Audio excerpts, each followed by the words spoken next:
Hello everybody, welcome back. I wanted to give you an update on our building progress since we poured the slab the other day. Not sure if you can see that from here, but that's our addition to our house with the big pile of stones on the side here and pile of hollow block on the other side and stone and sand on the other side by the cement mixer.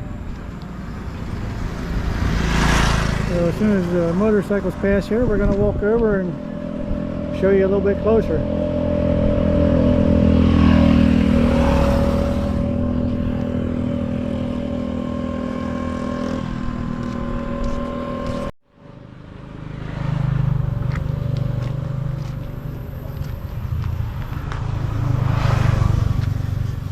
So all the pipes and supports underneath here have to stay for 21 days after the slab up there was poured.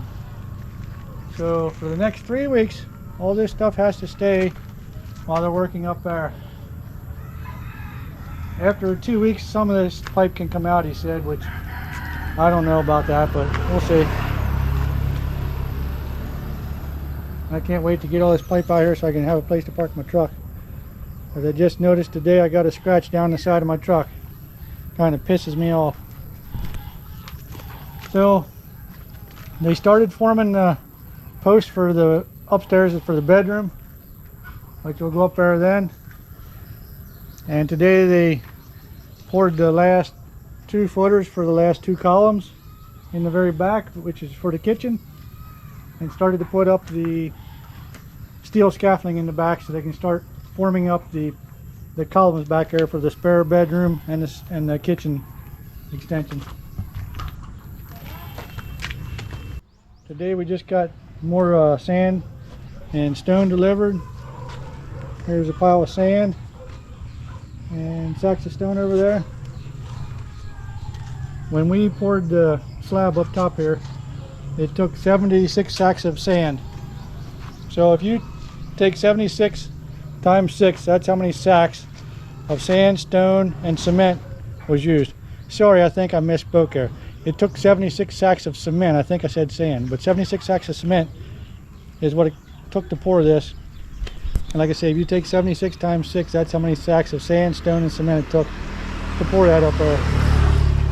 So it took almost 8 hours to pour that slab up there. And as you see the thickness there on the side, that's from the tie beams and the floor. It's not all floor.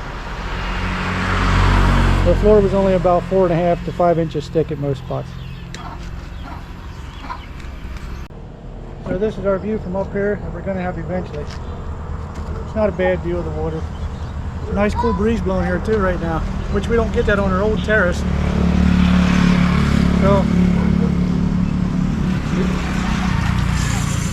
So here's the columns that they formed up and poured today. Sorry, they formed these up and poured them yesterday. 2 of these. So tomorrow they'll be able to take off 2 of these forms.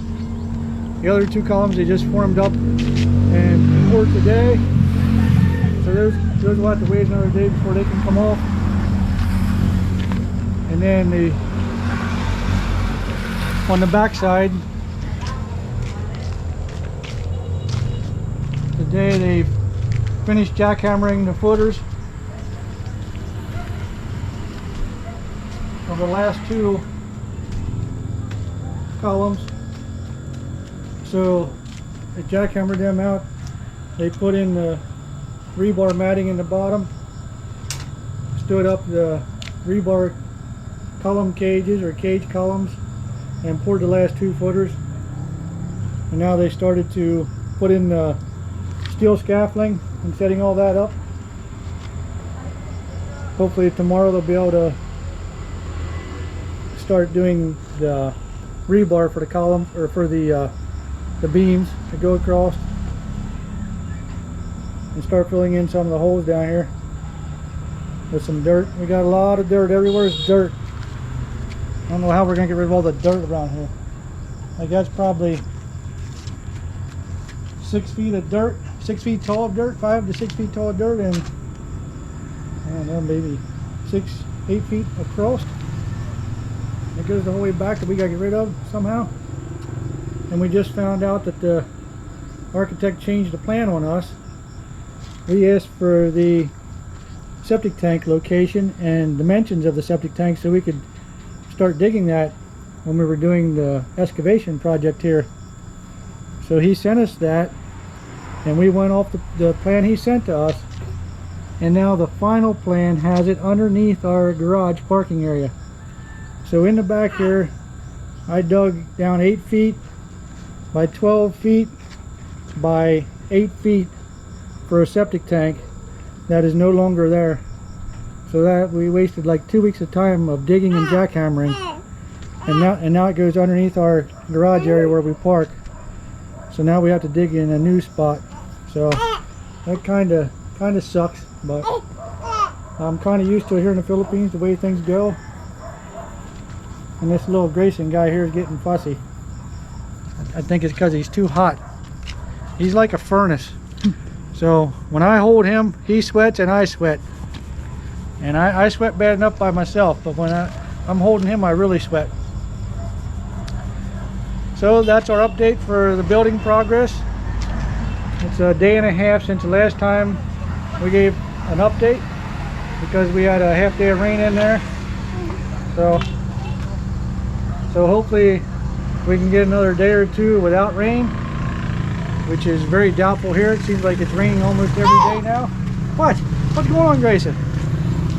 So I can't wait.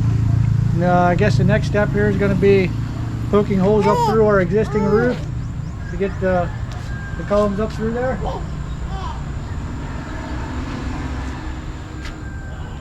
And then we can start